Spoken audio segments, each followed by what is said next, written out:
बिस्मिल्लाहिर्रहमानिर्रहीम। अस्सलाम वालेकुम। नूरुल आपकी खिदमत में हाजिर है। इमरान खान के बहुत प्यारे बड़े चहीते मुराद सईद, उनके भांजे हसान न्याजी, हमाद अज़हर और इमरान खान के कुछ और चहीते जो हैं वो ख़तरे में पड़ गए हैं। जो भागे हुए हैं सारे ना, छुप के जहाद कर रहे हैं छुप कर, तो वो सारे खतरे में पड़ गए। उनकी गिरफ्तारी का चांस बन गया है।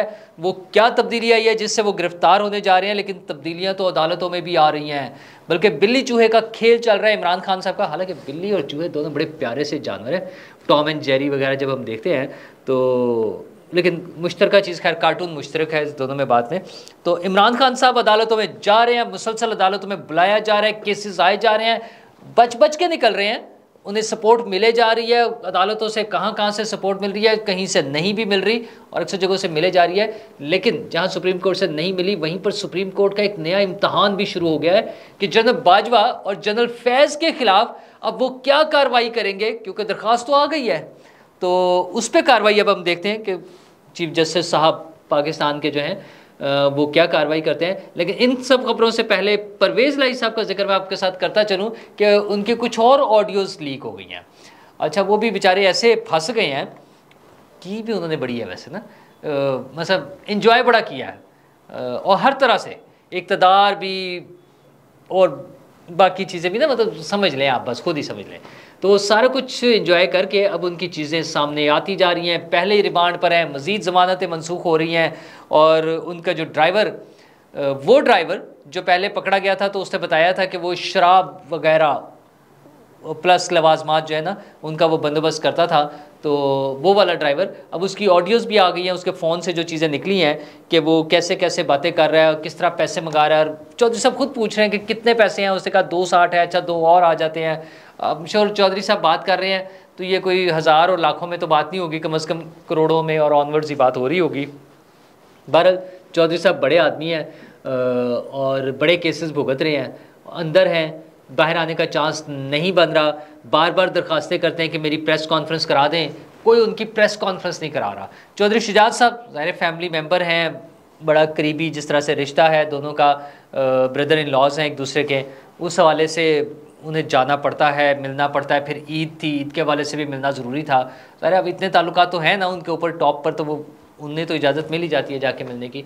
तो जाकर मिल लिए हैं, बाहर आने का कोई चांस नहीं बन रहा उनका, क्योंकि उन्होंने भी बड़ी छलांगें लगाई थी ना, तो पता नहीं मैं क्या हो जाऊंगा और इमरान खान को लेकर हम कहाँ पहुँच जाएंगे। तो अभी वो जहाँ पहुँचे हुए हैं, इमरान खान साहब ने वहाँ पहुँचना है। अब बच रहे हैं, इस तरह जिग जैग चल रहा है। वो बिल्ली चूहे वाला खेल जो मैं कह रहा था ना, कार्टून्स और वो टॉम एंड जेरी और सारी चीज़ें। तो इमरान खान साहब बचत की कोशिश कर रहे हैं। उनके 2 केसेस थे, एक सुप्रीम कोर्ट में था और एक हाई कोर्ट में था। सुप्रीम कोर्ट में तो, हालांकि सुप्रीम कोर्ट ये वही वाली सुप्रीम कोर्ट है जो मैंने पहले भी आपसे जिक्र किया था ना, good to see you, welcome और गुड लक, और बड़े आदमी हैं, आम आदमी नहीं है। उसी सुप्रीम कोर्ट ने उनकी दरख्वास्त मुस्तरद कर दी। तो सुप्रीम कोर्ट में 2 रुकनी बेंच था, तो वो अब 3 रुकनी बेंच बनने का मामला है। उन्होंने दोबारा दरख्वास्त जमा करा दी है, अभी तो नहीं बना, लेकिन देखें उनको क्या फेवर मिलती है। हाँ, इस्लामाबाद हाई कोर्ट से उन्हें फेवर मिल गई। इस्लामाबाद हाई कोर्ट में फौरी तौर पर ही उन्हें ज़मानत मिल गई है, आराम से, कोई मसला ही कोई नहीं है। मतलब कोयटा का मर्डर केस है और हिफाजती ज़मानत कभी इस्लामाबाद हाई कोर्ट दे देती है, कभी लाहौर हाई कोर्ट दे देती है। याशी लगी हुई है, किसी को पूछने की सुनने की ज़रूरत ही नहीं है, शामिल तफ्तीश करने की भी ज़रूरत नहीं है। कोई इमरान खान साहब है ना, कोई आम आदमी तो नहीं है। अच्छा, तोशा खाना केस वाला, सुबह उनके लोगों ने शोर मचा दिया कि जनाब वो केस ही ख़त्म हो गया। केस ख़त्म नहीं हुआ, केस रिमांड हुआ है, जाके वहीं से दोबारा ट्रायल कोर्ट से दोबारा हो, उनके जो एतराज़ात है वो दूर करके खान साहब के दोबारा सुने और 7 दिनों में फैसला करें। वो शहबाज गिल साहब अमेरिका में बैठे ट्वीट कर रहे हैं, उन्होंने ट्वीट फड़का दिया है कि जनाब वो देखा केस ख़त्म हो गया, केस तो बनता ही नहीं था। तो ये शहबाज गिल साहब का ट्वीट जनाब क्या चीज़, टीवी चैनल से मैं भी लगा दिया, न्यूज़ वेबसाइट्स पर खबर चल गई कि जी उसको नाकाबिले समात करार दे दिया। नाकाबिले समात नहीं करार दिया, वो दोबारा रिमांड किया है। तो केसेस सारे चलने हैं, फैसले होने हैं। अभी तो उनकी मज़ीद पेशियाँ हो रही हैं खान साहब की, कल फिर पेशी हैं दोनों जगह पर। एक जगह खान साहब की पेशी है एंटी करप्शन में, लिया राजी केस में, और उनकी अहलिया मोहतरमा बुशरा बीबी की पेशी है ओकाड़ा में। अगरचे वो नहीं जाएंगी, मुझे पता है, मतलब एक जगह ही होना ना। उन्होंने, उनका बहाना बड़ा ज़बरदस्त है कि मैं अपने शौहर के बगैर पेश नहीं हो सकती। अच्छा, बहुत अच्छी बात है, कोई इसमें बुरी बात नहीं है, लेकिन कानून में ये फैसिलिटी सबको दे देनी चाहिए कि कोई भी खातून अगर ये कहे कि मैं अपने शौहर के बगैर नहीं पेश हो सकती, तो उसको ये अलाउ किया जाए कि वो शौहर के साथ पेश हो। और अच्छा, अगर शौहर किसी वजह से मसरूफ़ हो, किसी दूसरे केस में हो, कहीं जॉब पर हो, किसी और काम में हो, तो उस वक्त तक फिर उस खातून को रिलीफ मिलना चाहिए, जैसे बुशरा बीबी को मिल रहा है। या फिर उनके साथ भी वही सलूक होना चाहिए जो दूसरों के साथ होता है कि एक दफ़ा नहीं आए, 2 दफ़ा नहीं आए, 3 दफ़ा नहीं आए तो उठाएं और डाल दें अंदर जेल में। तो वो काम भी होने जा रहा है। अच्छा, वो भी नहीं रुकना, वो आपको पता ना कि जो सारी तब्दीलियाँ हुई हैं, खैर वो मैं बाद में आपके साथ बात करूँगा। तो अभी सिर्फ ये हो रहा है कि इन सारी चीज़ों में तो उन्हें रिलीफ मिल गया है खान साहब को थोड़ा थोड़ा सा, और साथ साथ टाइट भी हुए जा रहे हैं कि केसेस जो ना अपने इख्तितामी मराहिल की तरफ जा रहे हैं, एंड की तरफ जा रहे हैं, भुगतने पड़ने केसेस, कोई ऑप्शन नहीं मिलनी। लेकिन दूसरी तरफ इमरान खान साहब के बड़े ही चहीते और पार्टी के मुस्तकबिल के लीडर, बड़े लीडर जो है मुराद सईद और हसान न्याजी और हमाद अज़हर और जितने भी गायब लोग हैं, वो सब ख़तरे में पड़ गए हैं। वो ख़तरे में इस तरह पड़ गए हैं कि वैसे तो खान साहब खुद भी मज़ीद टेंशन में आएंगे इस फैसले की वजह से, या ये जो आज हैपनिंग हुई है वो है जनाब गिलगित बल्तिस्तान के वज़ीर आला की छुट्टी इस सेंस में हो गई है कि वो नाअहल हो गए हैं अपनी जाली डिग्री की वजह से। अच्छा, वो उसका कानूनी आगे लेके चलेंगे, वो ये नहीं कह रहे कि ये गलत है, वो कहते हैं हम कानूनी जंग लड़ेंगे। ज़ाहिर कानून में कोई ना कोई ऐसा लूप होल्स होते हैं, लकूनाज निकाले जाते हैं वकीलों के ज़रिए, जैसे भी वो उसको मैनेज करने की कोशिश करेंगे, लेकिन बड़ा मुश्किल है। उन्होंने भी ना, वो कहते हैं अत चुकी हुई थी GB के वज़ीर ने, यहाँ पर लाहौर में भी उनको ज़मान पार्क में जो सिक्योरिटी देना, फिर आपको याद है वो जब पुलिस ने मार्च में रेड किया था तो GB के पुलिस वाले जो है ना सामने खड़े हो गए थे गन्स लेकर पंजाब पुलिस के सामने। ज़ाहिर इस तरह का वाक़या नहीं होना चाहिए था, लकीली बचत हुई, वो सारा वहाँ पर था। फिर एक्स्ट्रा सिक्योरिटी देना, और जो आम ख्याल तस्वर किया जा रहा है आजकल कि वो सारे मफरूर, वो भगोड़े जो हैं, जो भागे हुए लोग हैं, मुराद सईद जो हैं और हमाद अज़हर हैं, बाकी लोग जितने गायब हैं, उनके बारे में ख्याल है कि शायद वो GB में छुपे हुए हैं। वो रोज़ ट्वीट कर रहे होते हैं, मैसेजेस आ रहे हैं उनका सारा। तो ये GB के वज़ीर आला की छुट्टी के बाद ये सारे एक्सपोज हो जाएंगे, ये नंगे हो जाएंगे, इनके पकड़े जाने के चांसेस बन गए हैं। भाई इतनी सी बात थी, जिस दिन वहाँ हुकूमत ख़त्म हुई, तब्दील हुई, वज़ीर आला की छुट्टी फॉर्मल हो जाएगी, जिस दिन वो घर जाएंगे उस दिन ये सारे लोग फंस जाएंगे, क्योंकि भागने का रास्ते जो है ना, ज़ाहिर गुंजाइश तो होती है ना पकड़े जाने की। ज़ाहिर हुकूमत है, बाकी पुलिस है, सारे इदारे हैं। वज़ीर आला था यार, उसको कुछ ना कुछ तो रिलीफ मिलना था ना। लेकिन अभी 2-4 दिन पहले भी, चार दिन हो गए अब तो, मैंने आपसे उसमें वीलॉग में भी जिक्र किया था, उनकी जो टोन थी वो ये कह रहे थे कि पाकिस्तान, हुकूमत पाकिस्तान जो जुल्म व सितम कर रही है, वो अपना कश्मीर केस वीक कर रहे हैं, कमज़ोर कर रहे हैं कश्मीर के केस को, और जिस तरह से भारत मकबूजा कश्मीर में जुल्म कर रहा है, इस तरह से हुकूमत पाकिस्तान कर रही है। तो आप सोचें, हमारे एक यूनिट का वज़ीर आला वो बैठ कर हुकूमत के ख़िलाफ़ इस तरह से बयान दे रहा है, सिर्फ इमरान खान की मोहब्बत में, सिर्फ इस मुल्क में इंतशार फैलाने के लिए, सिर्फ इस मुल्क को डिस्टेबलाइज करने के लिए, अदम इस्तेहकाम का शिकार करने के लिए। जो इमरान खान साहब की पॉलिसी है, उनके नीचे जितने लोग हैं, उनकी छतर छाया में चलने वाले जो लोग हैं ना, वो सब ये हरकतें कर रहे हैं।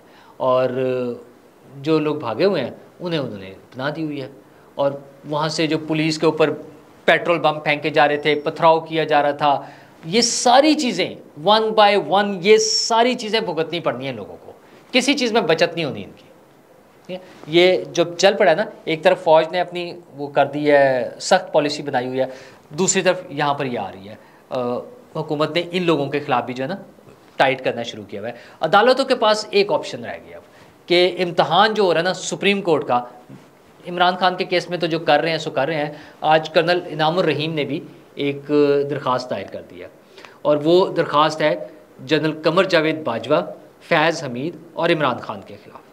अच्छा, और लोग भी हैं कुछ उसमें, लेकिन मेन कल्प्रेट जो है ना ये 3 लोग हैं।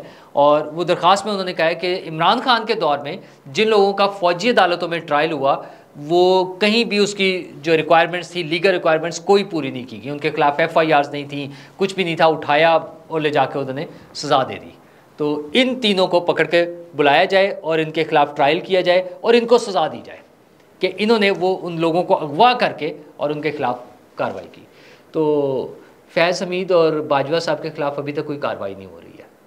सुनते रहते हैं, बातें होती हैं कभी कभार कि वो कोई फैज़ हमीद साहब की सर्विलेंस हो रही है। इमरान शफ़क़त साहब ने तो वीलॉग किया था कि वो properly house arrest sort of चीज़ हो गए हुए हैं क्योंकि सर्विलेंस इतनी स्ट्रॉन्ग है। गुल बुखारी भी 2 दिन की पहले कह रही थी कि नहीं वो मॉनिटरिंग ज़रा ज़्यादा हो रही है। तो ये सारी चीज़ें हो रही है, लेकिन जब तक प्रोजेक्ट इमरान खान के जो असल कैरेक्टर्स हैं उनको इंसाफ के कटहरे में नहीं खड़ा किया जाएगा, ये जो फितना फसाद बरपा है ये ख़त्म नहीं होगा। इमरान खान साहब तो उसी टोन पर लगे हुए हैं कि बाहर निकले, आज़ादी लेनी है और अपनी जानों की परवाह नहीं करनी है, मतलब ये कि मर जाएं, आग लगा दे, जला दे। वो फ्रांस की मिसाल देकर साथ बता रहे होते हैं कि देखें फ्रांस में क्या हुआ। जो फ्रांस में हुआ है, इमरान खान साहब तो यही चाहते हैं। अच्छा, उन्होंने बार बार कोशिश की, पिछले साल 25 मई को भी उन्होंने कोशिश की थी, नाकाम हो गए। इस साल 9 मई को उन्होंने दोबारा वही कोशिश की। 1 साल उन्होंने दोबारा प्लानिंग की, मेहनत की और फिर वहीं पर लेकर आ गए कौम को, और इस मरतबा उन्होंने कर भी लिया किसी हद तक। मतलब फ़ौजी तनसीबात, core commander house, GHQ, air bases, monuments, शहदा की यादगारें, इन सब की तबाही और बर्बादी की जो कोशिश इमरान खान साहब ने कर ली है, यही कुछ कर सकते थे वो। इकॉनमी में देख लें कि पाकिस्तान को ख्वार करने के लिए, पाकिस्तान का उसका IMF का प्रोग्राम रोकने के लिए पूरी कोशिश की। मुझे तो समझ नहीं आती वो शौकत तरीन और इन लोगों के खिलाफ केस क्यों नहीं चलाती हुकूमत, पता नहीं किन चक्करों में हुकूमत। ठीक है, वो कुछ लिमिटेशंस होंगी, लेकिन यार कुछ तो करें। आपने कल को दोबारा वोट मांगने आना है इन लोगों से, हमसे, आपसे, यहाँ लोगों से वोट मांगने ना, तो आपने बताना होगा कि क्या किया ये 14 महीने जो हुकूमत मिली थी, क्या किया है। ये उस रजीम को जिसको आप कहते हैं कि वो हाइब्रिड था निज़ाम और ज़बरदस्ती हमारे ऊपर मुसल्लत किया गया था, तो उसके जो असल कैरेक्टर्स थे मुसल्लत करने वाले, उनके खिलाफ क्या कार्रवाई की, और B इन लोगों के लिए क्या काम किया, उन्हें कहाँ रिलीफ दिया है। बजट में मज़ीद टैक्सों का सुनते हैं, चीज़ों की कीमतें बढ़ने का सुनते हैं, बिजली की कीमत बढ़ने के बारे में सुन रहे हैं। ये सारी चीज़ें, मतलब सिर्फ बुरी खबरें क्यों आ रही हैं, कोई अच्छी खबर भी तो आ जाए कि हमें रिलीफ मिल गया, $3 अरब IMF दे देगा, 1 अरब दुबई से आ जाएगा, इतने अरब चाइना से आ जाएंगे। बहुत खुशी की बात है, हम खुशी से फूले नहीं समाते, बड़ा मज़ा आ रहा है सुन के ये, लेकिन उसका कोई रिज़ल्ट, एंड रिज़ल्ट भी आना चाहिए। हमें पता चलना चाहिए कि क्या हो रहा है। इन पैसों से अगर वो जिम खानाज बनने हैं और बड़ी बड़ी गाड़ियाँ आनी हैं और सुप्रीम कोर्ट के जजेस की तनख्वाहें बढ़नी हैं, तो फिर मुझे और आपको 22 करोड़ लोग, 25 करोड़ लोगों को हमें क्या फ़ायदा हुआ। हजूर, बाकी काम अपनी जगह, हम लोगों के बारे में सोचिए। शुक्रिया।